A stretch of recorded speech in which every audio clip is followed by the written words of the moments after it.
This guy sent me an email, and at 23 years old, he's already bald. That's what he said. My hair started falling out when I was 16 or 17. My hair situation is pretty constant for about 2 years, I would say. That's why I hope that I won't get much worse in the next few years and I can finally get my hair transplanted. I hope I'm not the only person who sees here a problem. Men in my family aren't very hairy on their heads, to be honest. My father is completely bald, his father, I don't know, and my mother's father has very few hairs on his head, but still a pretty good donor. Well, that's reassuring. So how bald is he? Let's have a look. Okay, at 23 years old, having clear Norwood 7 pattern. It's pretty heartbreaking, to be honest. I wonder why his scalp it looks so red. Maybe he was doing some micro needling on it, or maybe just the sunburn. Somehow I feel like he's been doing something to his scalp. Okay, with some longer hair it looks like he's Norwood 5 going to 6. However, as he buzzed his hair down, we can clearly see the Norwood 7. My main concern is that he said he hopes to avoid medication like finasteride minoxidil and just get a transplant finally and, you know, leave the hair loss behind him. The sad reality is it's probably never gonna happen. Let me explain you why. Male pattern baldness never truly stops. It continues progressing year after year, basically over time. And since he already lost so much, it doesn't mean he's not gonna progress any further. He still has a lot of hair that can be lost in the future. So right out of the bat, advice number 1 would be definitely explore the option of medication, like finasteride and minoxidil. And if you're looking at his top picture, he has freaking a lot of hair. Just look at it. If you give a great boost to all of this hair with finasteride and minoxidil, I'm pretty convinced that this guy will probably not need any surgery at all right now. Believe it or not, the fuse thinners are the best responders to hair loss medications, and we clearly see he has a lot of hair. Please save it. And this is actually the reason why I've partnered with Manual to raise awareness of male pattern baldness medications like finasteride and minoxidil, as I'm tired of seeing people doing the same mistakes I did and actually trying actively to avoid this medication. Or worse off, they're trying things like oils, massages, you know, vitamins. Like, these things don't work. I've been there, I've done that. Don't waste your hair. I wish I would start finasteride 5 years earlier. This is how long I knew about it before I actually started eventually. This would have saved me so much hair, money, you know, for the transplants, and more importantly, less stress. You won't believe how much I had. Manual was kind enough to give you guys 50% of your first hair loss treatment order. So that topical finasteride and minoxidil mix looks especially attractive. Believe it or not, it also comes with 180-day money-back guarantee. So if you finally want to stop your hair loss, make sure to check out the link in the description. And this also helps the channel to grow if you want to support it. And speaking about the vitamins, he also said that he's taking biotin, multivitamins pills every day. And other than that, he has a healthy and like sporty, you know, lifestyle, which is great. And you know, I'm all in about, you know, taking multivitamins and omega-3s, you know, vitamin D3 especially, things like that. But as he probably already understands, this just doesn't work. So my other concern obviously is that his, you know, crown dips pretty low. Like I said, he's destined to be Norwood 7. We can clearly see from the outline. Just look at here.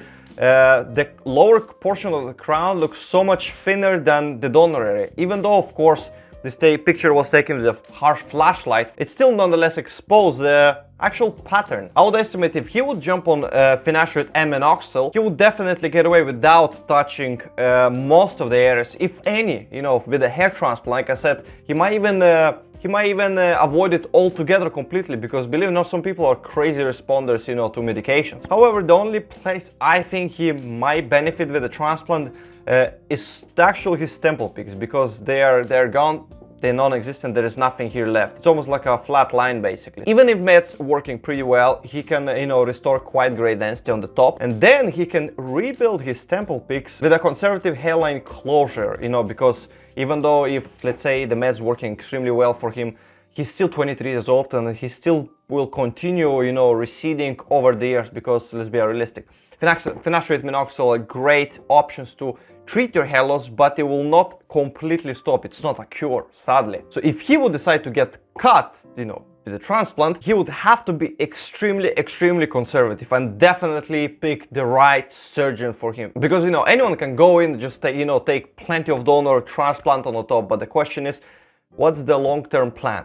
What's gonna happen if you just start rapidly progressing? You need to keep in mind that you will be Norwood 7, so you need to take the hairs only from Norwood 7. And actually, if you're talking about hair transplants, FUT, in my opinion, would be his best choice, because his donor area is pretty narrow, the safe donor area that we of course don't know if it's miniaturizing, but it will allow him to maximize his donor area, because with one strip he can extract quite a lot. And by the looks of it, it looks like he has quite a good amount of grafts per centimeter square in his donor area. So with one strip he can easily get like a 4,000, maybe even 5,000 and more grafts, you know, with the one strip from ear to ear.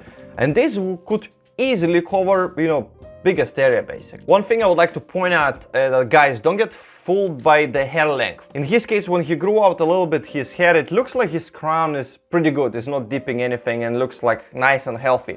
And some surgeons would just quickly go in and start extracting from there as well and just implant on the top. And this would be actually a disaster, because his crown is actually miniaturizing.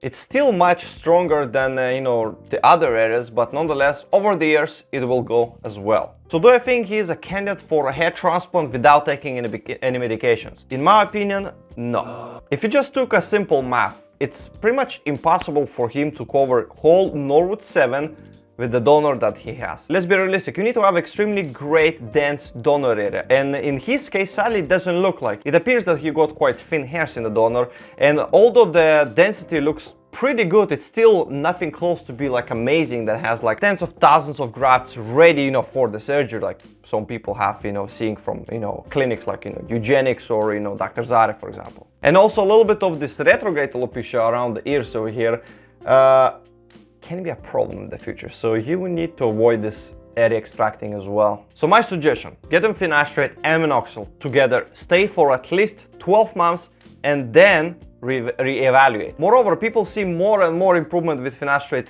all the way up to 24 months after starting the treatment. But after 12 months, you're gonna have a pretty great idea where you are, what's actually possible for you. And after 12 months, if you see you're, let's say, in the same situation like you are right now, but it doesn't look like you're progressing any further, kind of stabilize your hair loss, only then you can start thinking about the transplants. By then you're probably gonna be almost 25, like late 24s, and it's gonna be more chances that some better surgeons could take you as a patient for the surgery, because right now it's very unlikely any good surgeon even gonna take you, to be honest. But it's also possible that after 12 months you're gonna regain so much more hair that you might even not need a transplant, or have a very small procedure to kind of rebuild the temple peaks and get your hairline kind of more structured. Of course, in both cases I would strongly advise you not to be greedy and don't be delusional, whether you're young or not. Go for a very high hairline. Just be more conservative. Place it higher, you're gonna save so much more grafts that you could potentially use in the future should you need, and most likely you will need, sadly. And please, for the love of God, don't rush into the surgery with any first clinic you can find. Your case is extremely difficult, and most of the surgeons, to be honest, will just gonna say no. But from my experience, what I've seen online, it's possible, but you have to meet certain criteria, like hair loss stabilization, check, if you have enough, donor hairs in your donor, to begin with, to get a transplant, because everything might sound, nice and great, but if you go for a proper evaluation with a good doctor and you're gonna check your donor under microscope, and if you're gonna check that there is a less than 2 hairs per graft as an average in your donor, most likely you're not gonna be a great candidate, because your results not gonna be, to be honest, that great. So moving forward, be extremely careful with every single step you take. Don't fall into the trap that, oh, I already lost everything, what else is there to lose? Your donor can decrease, your lateral hams can drop, your crown gonna drop, and your donor even can start miniaturizing. Your retrograde can go a little bit higher, which will further decrease the amount of donor hair available, for potential surgery in the future. And please keep me updated. I'm really curious to know what decision you're gonna make. I'm always trying to help the people and give my best opinion without any bullshit. The most realistic view from my experience. I think it's possible for you to make a turnaround, but you have to be extremely careful and do every single step right. So if you enjoyed this video, make sure to like it, and if you're watching so far and you haven't subscribed yet, What are you doing? Come on, click that subscribe button because you don't want to miss any future videos on hair transplant education, basically. And if you're still in the hunt for a best clinic or surgeon for you, make sure to check out this video here. Gonna give you basically all the best tips how to find the best clinic in your case. Stay tuned.